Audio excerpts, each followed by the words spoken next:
Okay, so were you prepared for Pesach with all the classes and everything else? Did anything come out surprising at the on Pesach that you did not experience? Could you bring up, please, what we missed? Exhaustion. Okay, should have prepared you for that. And what were you not prepared for? I'm thinking, I'm trying to think.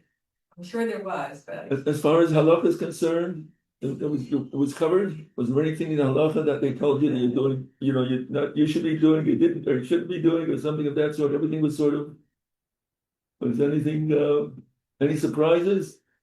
well, one, and you might have talked about it, but I forgot.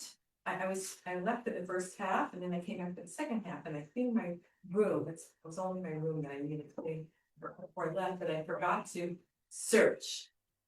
And somebody told me, you can't sleep in a room unless somebody searches in their room. I mean, even if it's 15 seconds.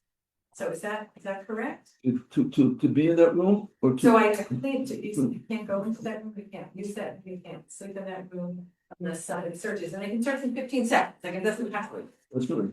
Is that correct? A room that's going to be used should be searched. And if it wasn't, it's like, Then well, you should, I should not be sleeping in that then room. you should be searching it.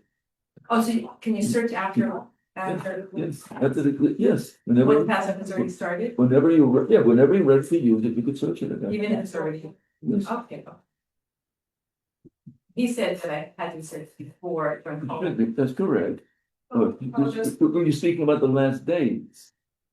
You're speaking about you came back on Chol Hamoed. I came back on that Tuesday, but if I got that, but if for whatever reason I wasn't back by home, like I was walking, it was already the second half of the observant days. Of the, I don't know what they're called, the second half. Can you still search them? Is it okay? On the holiday itself. Yeah. You look, if the place was clean, you look. You can, it's the second floor.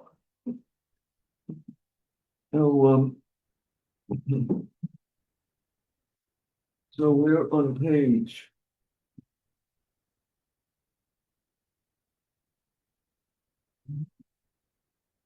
So we're going through the process of making the covering for the Mishkan, which included the rams, the hides, and the takash, the special animal, which was made into leather to be able to be used. So the process was that the animal was trapped, slaughtered, and then the hide was removed, and then there was tanning. Last malacha that we spoke about was tanning, ma'abe. That is to change the composition of the hide and making it into preserving it. It should be lasting, and it shouldn't shrivel. So they put it through a different process, different steps that made it into leather. That would include soaking it in a salt solution, putting different chemicals there. Yeah. So I'm just going through our last malacha that we covered. Right, that's 257. 257. We're just going through what we did last. And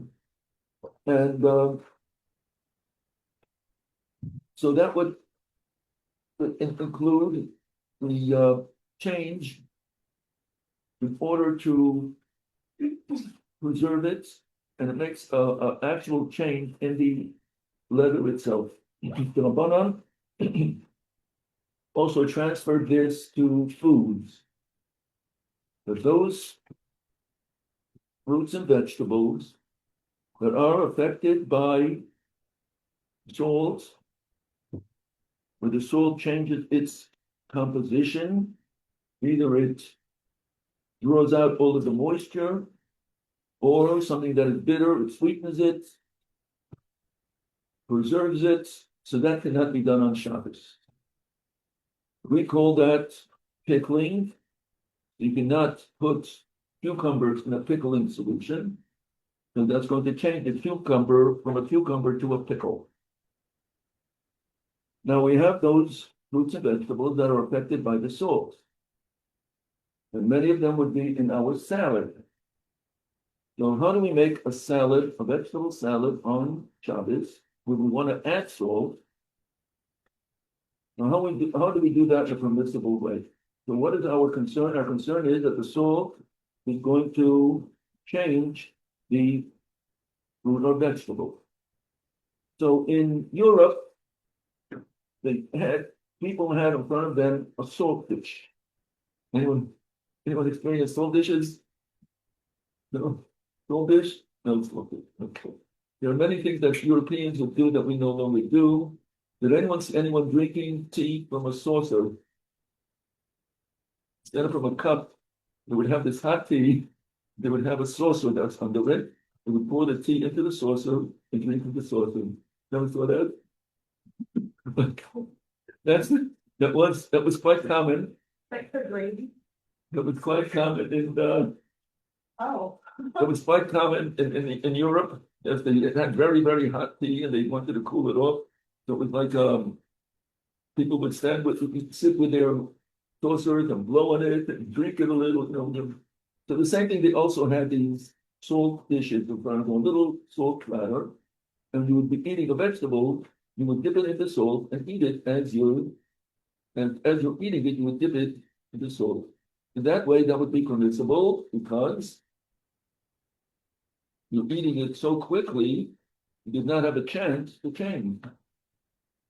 Possibly that is why they had that system, that everyone had a little salt dishes in front of them when they wanted to eat the vegetables, in order not to transgress the Shabbos. So they did it that way, that they would salt each piece separately and eat it as they are salted.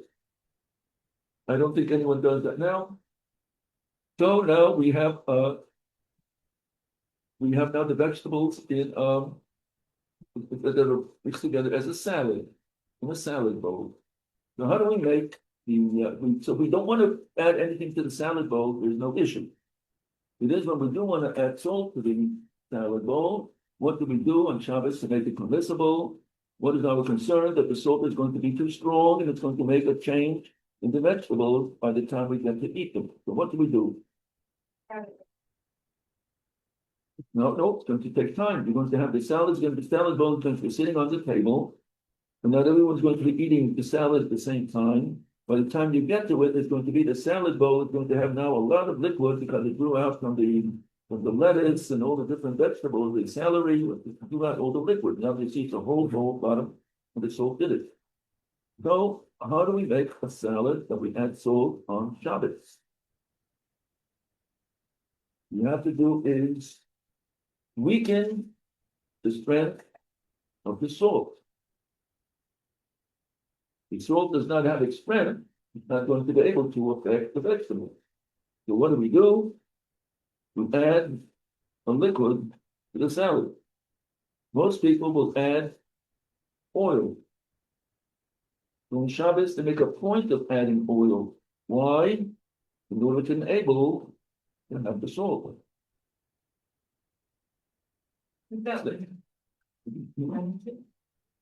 Lemon juice, if it's pre-made, lemon juice will break it. Some people will add vinegar. Some people will add water. What you're doing is diluting, making the salt weaker, so it should not affect the vegetable. Were you told that before with class? Okay. So now we know to make a vegetable salad on Shabbos with salt, we're going to add oil or vinegar or water to the salad before we put the salt on, and then we're going to put the salt on, and then we're going to mix it so it will be saturated in one place. We're going to mix it together. That is the Shabbos way of making a vegetable salad. That's the way it'll be. Okay. Oil, so that the salt sits on it or whatever. Okay, so for Shabbos, that is for Shabbos. Maybe you add it to the salad first and salt and hot, or mix it all separately in that. Well, if you do it immediately, then it would be either way would be fine. It's usually encouraged to add the liquid first and then add the salt.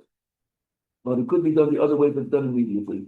not to let the salt stand, not to let the vegetable stand its salt before you put on the liquid. Thanks. Vinegar, it's in pickle. So why would Or vinegar? that, but you're not letting it in pickling, you're letting the cucumber sit in the vinegar until it changes. Not going to be, it's going to be a process. In one day, it's not going to turn into pickle. But is it starting the process? But it seems that it's not going to do that, as far as when you just flavoring. But salt would do that? Those will immediately throw out the, My. yes, mayonnaise will break it. This is something that's going to break the extent of the salt. Now, when it comes to, this is all raw fruits or vegetables. So with fruits, some of them, the sugar will make that change.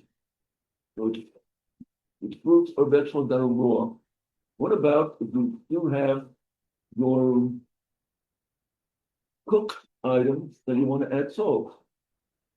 So then that is permissible or not. You want to add some egg salad, potato salad that is cooked, soup, meat, fish. Can we add salt to any of those? Don't you add all these cooked items? We're an issue? Yes, no, yes, no? Yes, there is? No, there's no issue because it's not going to change the composition of the food that we are salting. We're salting it to taste. It's not going to change. It's only the raw fruits and vegetables that are going to be affected. So that would be fine. Okay. Now, and making a saltwater solution on Shabbos, that itself is forbidden. If it's concentrated, 2/3 salt and 1/3 water, that's a very highly concentrated solution, and that's usually used for the preservation. That's going to be for pickling or other things. So you cannot make that type of a combination of 2/3 salt and 1/3 water, which is very, very heavy. That you cannot do on Shabbos. And when we are going to be having for the Seder, when we want the salt water, and you didn't make it like it's on Shabbos, and you didn't make the salt water solution before, so you're going to make a weaker solution, not to make it 2/3 salt, 1/3 water. Okay. So this was what we covered last. Now we come to page 261, and that is the next step after the leather, was soaked in the solution that made the change in it. It was then put out on a stretch on a frame, put it out in a frame to dry, and now you're going to be scraping anything that's on the surface. We want to make now something that's going to be without anything on it. It's just going to be the hide itself. I would give an example. Let's say you want to make parchment. I'm just giving that as an example. You don't want anything there that's furry and hairy and anything of that sort. You want to have a smooth surface. So what you're going to do is scrape it and smooth it. So here we have the picture in 261. The person is scraping it, and they're calling this halacha smoothing, but really it should be called scraping. So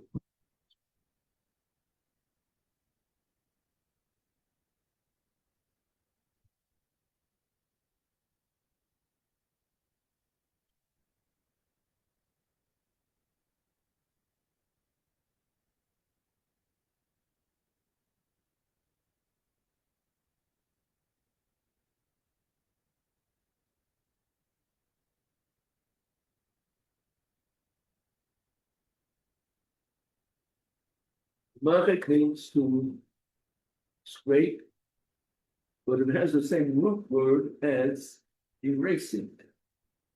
We have another halacha that's going to be called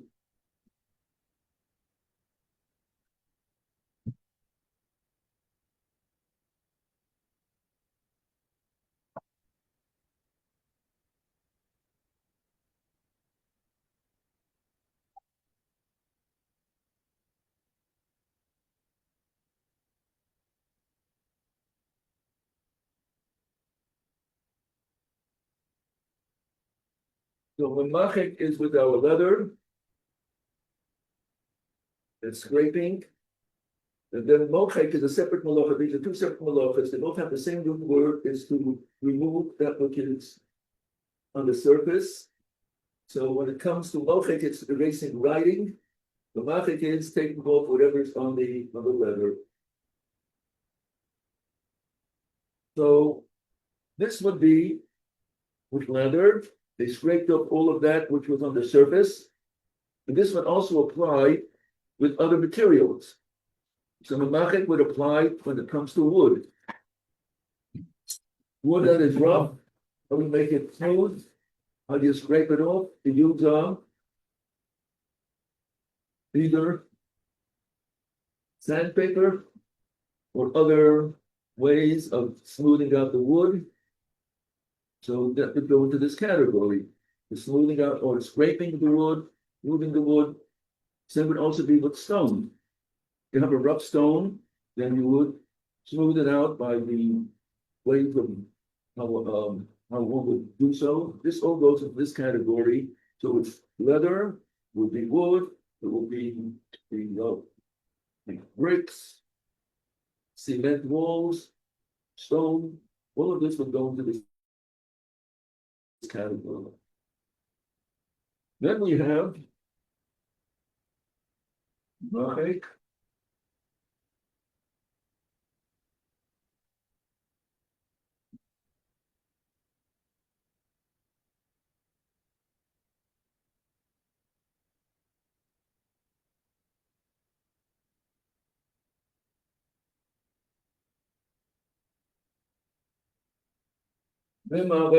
This is a derivative.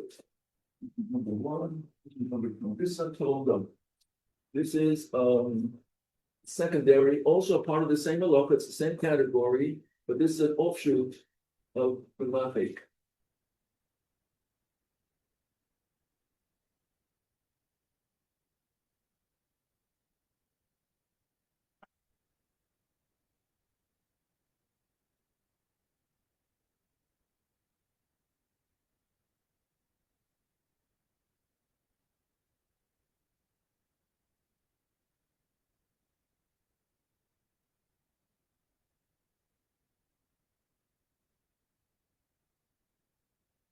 So part of the scraping was also to smooth the surface, to make it very smooth. As an example I'm giving you, we're going to speak about parchment. We're going to have a smooth surface. It's not going to be anything on it. We're going to scrape off all of that, which is the hide, the remnants of the hide, and then you smooth it. 2 steps, which is all part of this malah.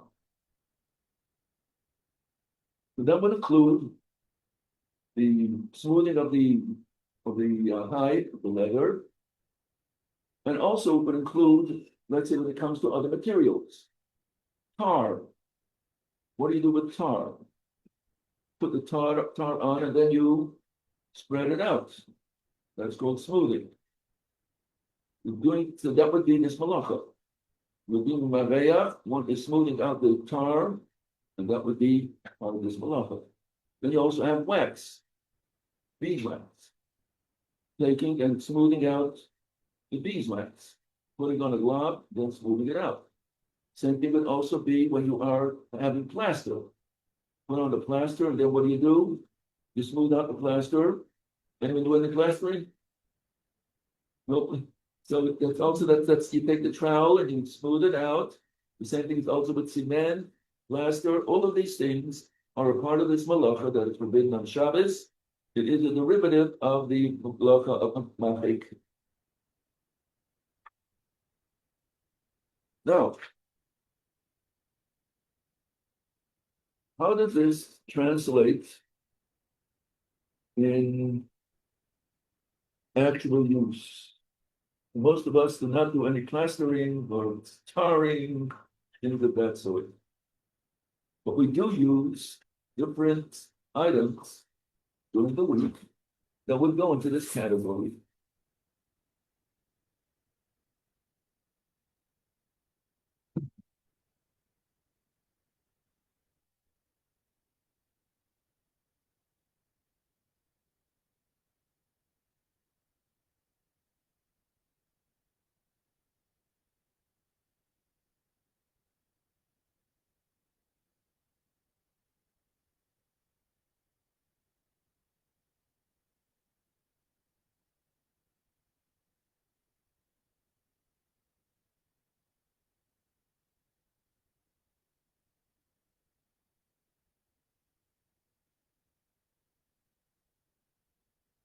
Does anyone know what this is?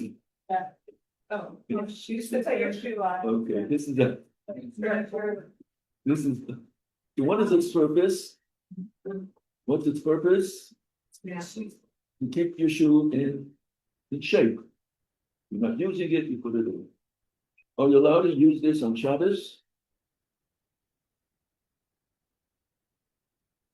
Yeah, what if it's already on the shoe? Yeah. Then Can you take it out? Yeah, Can you take it out? Could you put it in? yeah. So what would be the issue? Why am I bringing it up? Why am I bringing it up to begin with? I am Stretch. stretching the shoe. Can we stretch a shoe on Shabbos? That would be a part of this. What they did when they put it on the frame, they stretched. That's a part of this, all a part of this halacha, stretching. However, if it's there only to keep the shape, not to stretch it, but just to keep the shape, which fits the shoe, it goes in pretty well, it doesn't stretch it, so this would be permissible. What we cannot do is when you come in from outside, you either came in from the snow, you came in from the rain, and now your shoe is soaked. Now you want it to stretch out, it shouldn't shrivel. That you could not do on Shabbos. Because here you're actually stretching the shoe and not just keeping the shape, you're stretching it. So that cannot be done on Shabbos. And that would be a part of the Sunnah. No.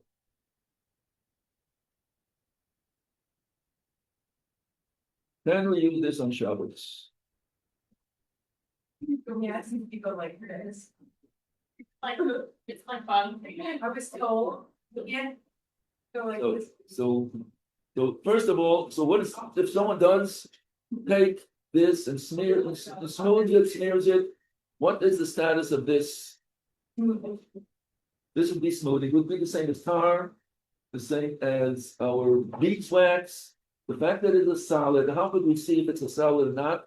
If we were to take pencil and put it in and then take it out, the hole would still remain, it would not fold up, it would remain a hole because in other words it has a solid body, and therefore doing this on Shabbos would be a Torah prohibition.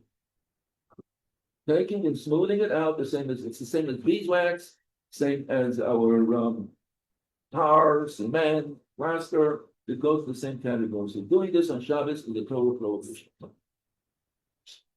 Is it right? I know I told my people to. Let's now. The Torah prohibition is only if you actually smooth it out. What happens if you just glob it on? Then it is a rabbinic prohibition. It's a rabbinic prohibition because they were concerned that once you glob it on, the next step goes smoothing it. You might forget it Shabbos and then take the next step. So it is a rabbinic prohibition to glob something on. In other words, if you were just to take and glob on the tar, which is muktzah to begin with, you can't glob it on. But there's also the beeswax, all these things, if you just glob it on, it's malacha is smoothing, the mareach is the malacha. But the Rabbanan said they are concerned that you might smooth it out. And we're going to see why it makes a difference if it's rabbinic or a Torah when someone is ill.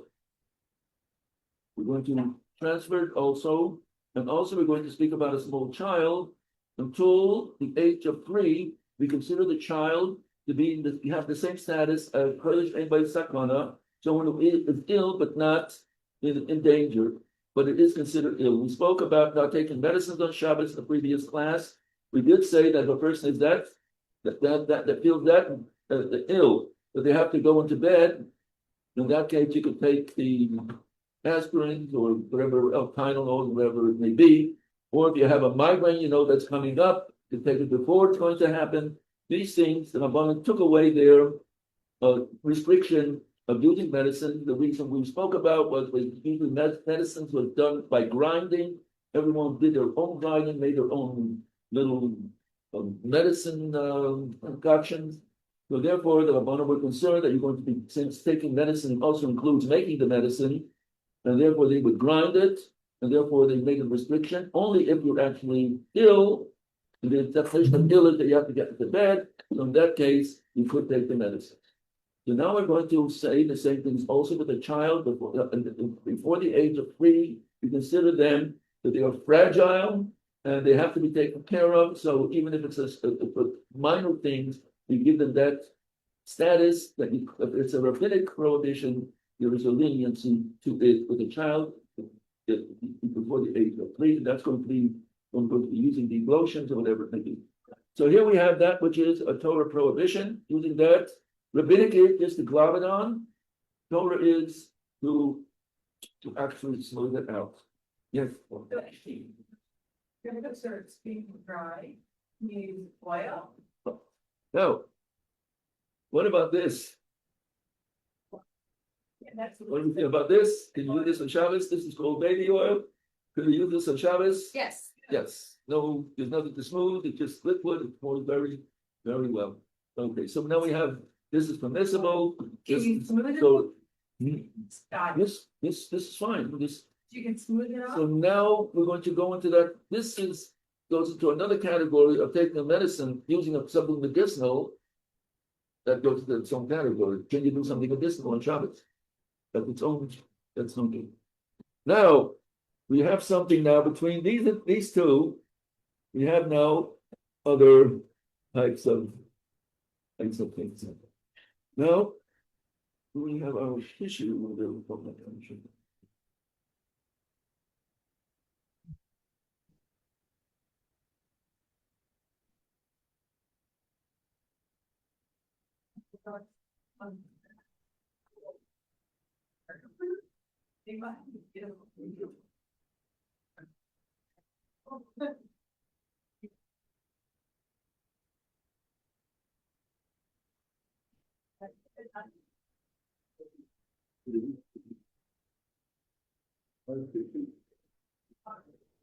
Okay, now, close your face up.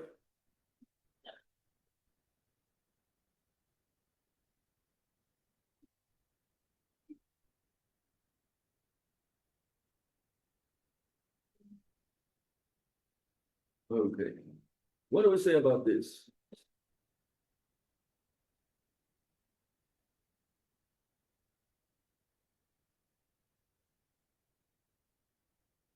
What do we say about this? That was bad. Hmm? Don't do it. It's in between a liquid and a solid. That's correct. So it's not as this.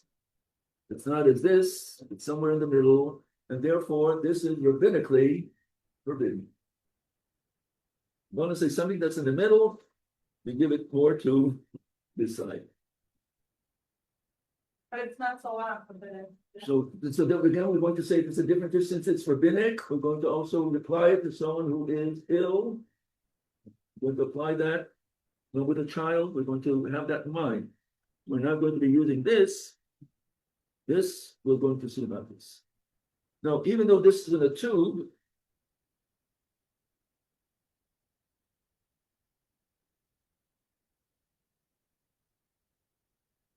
what about this?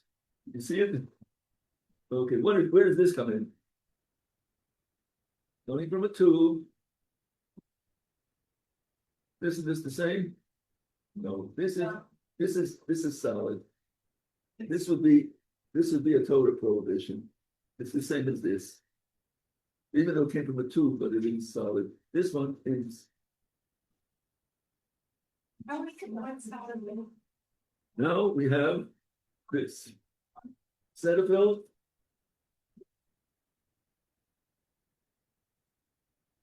Where does this come in? Everyone can see it? What is it? Liquid. So this could be used on Shabbos. you can actually spread it on. Yeah. You spread it on your face. Yeah. Yeah, well, that's The Cetaphil, this is we just had the experiment, it's leaking down. And it's so we put it into the category of liquid and we'll that's fine. Okay. So now this will also sort of So now let's speak about some items that would go somewhere in between all of these.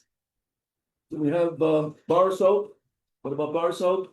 Can you use bar soap on Shabbos? No, Why? it's solid, like, Solid, and we're dripping and smoothing and everything else goes on. No bar soap. Liquid soap? Liquid soap. Okay, it's recommended to dilute it some. It should not be like the thick, heavy when it pours, like something that says 50% concentrated, when they tell you that you're going to get this and you're getting like your money's worth because it's so concentrated. So they say it should be diluted some, add some water, you'll get more use of it. Now, deodorants. right, Okay. The stick deodorant, out. It goes the same with our bar, out. The spray, yes. good. The roll-on is liquid.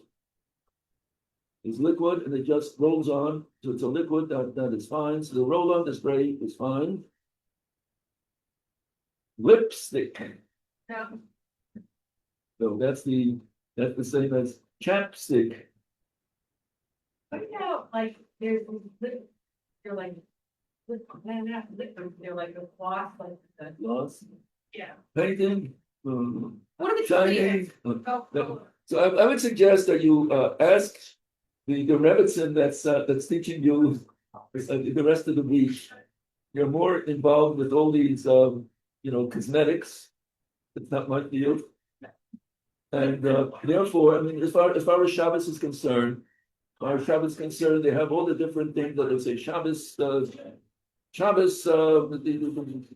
different Shabbos things. So I would say that there is, if they have yeah, if they have a 24-hour lipstick that lasts 24 hours, and put it on before Shabbos that lasts 24 hours, that would be a Shabbos lipstick. That would be a Shabbos lipstick because it lasts over Shabbos. If you put it on before Shabbos. okay, do you use like a liquid or something, it's just nourishing the lips, like, it dries and happy. If it is actually if it is what's the word actually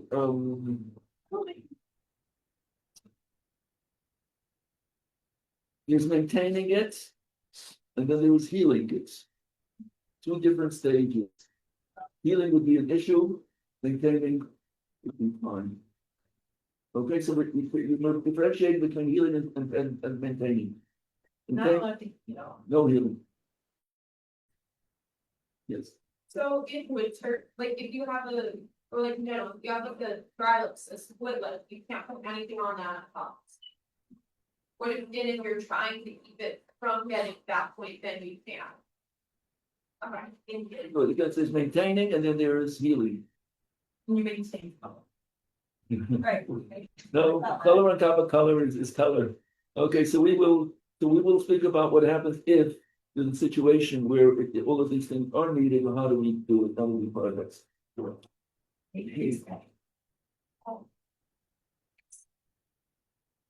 Let's see, a real, Alex, Lynn, a real, a Alex, here, Shirley, here, Della.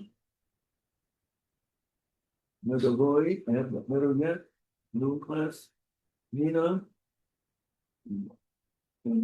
Simpkins. No. You have a wonderful day. Did everyone have a chance to make a bracha over the budding? So downstairs, there's a list of, I think there's something on our block that is a fruit tree. Make a point, I gave out the pamphlet, it should be the book on it, it's the thank you Hashem for this money that he created. Let me go read your stress. They say you break something like the rice will be like, okay. Rift. About it. There's something that's cheap. Yes. Say to me, they're shopping, like buying secondhand clothes, like they're not brand new. Yeah. That is how happy you are about it, you know. But like, You got yourself a, you know, this, some secondhand stuff you feel is like better than first, you know. It matters how, what you, if you buy things the criteria would be something that you know, we don't make a shakayanu because we're so accustomed to the, but some days you would make a shakayanu over, we do not buy during that period of time. There are those who say that if there's a leniency, they say it's different than the 3 weeks and the spirit time if you're having it for Shabbos. But there are those who are more lenient about wearing it for Shabbos. So that would be yes. and yes. It's something that you normally make a shakayanu, you're so happy to have it. Let's put it on for Shabbos. For Shabbos is the lenient. There are those who are more strict about it. As far as making the shakayanu on a fruit, so we are lenient during these of the Shabbos during the spirit time. Not during the 3 weeks, but the spirit time of fruit. Yes. But it does also the clothes go into that same category. There are many who say yes. So I'm giving you that. So really only if it brings us like so much joy that we would make a check me out and money, then it's not. So something new usually, a new outfit is something usually. Right. Also want to have a table there that will be and can I cover it on Shabbos like it with towel? Yes, Yeah. but make sure that it doesn't burn. Yeah, it was like Yes, cover the light. yes, we could. There's not a lid or it's not here. It itself is muktzah. If you need the plates, you can move it with your elbow. And also I don't understand if all that what is all works like it's